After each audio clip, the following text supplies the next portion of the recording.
Dito ako ngayon sa Paco Park at pasyalan natin at basahin natin yung mga lumang puntod dito. Itong una.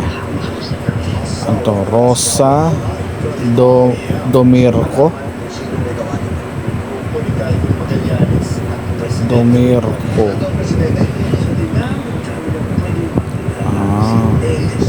Palacio el 30 de enero de 1910. Namatay siya 1910.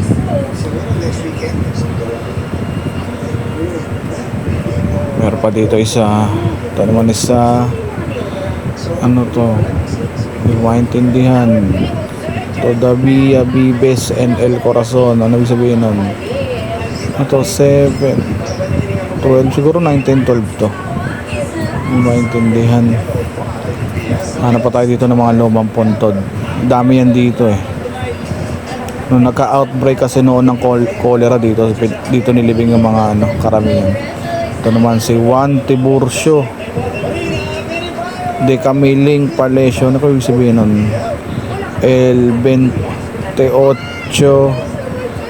de Mayo, May 28, 1911 namatay.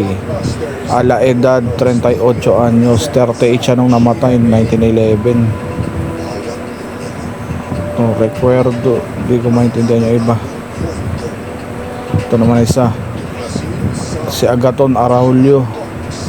10 Enero 1835 pinanganak. Namatay 4 Hulyo 1909, July 4, 1909. Dos Hijos. Ito naman isa, labo na rin. Ano to? Petronilio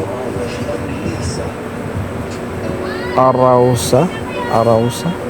Palacio el 8 de Mayo de 1911, May 8, 1911 namatay.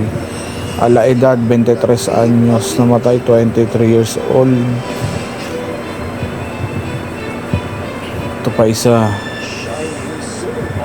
Ano de Antonio de hindi ko masyado mabasa. Natural de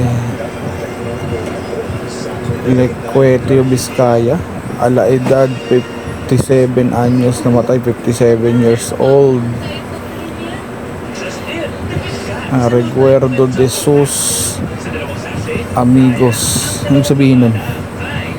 Ito naman, de Francisco Anso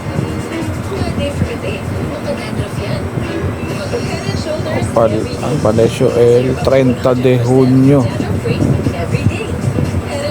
de 19 ano yun, 32 anyos de edad namatay. Ito 1901. June 30, 1901 namatay. Hanap pa tayo ng iba. Ito pa, ang Tolentino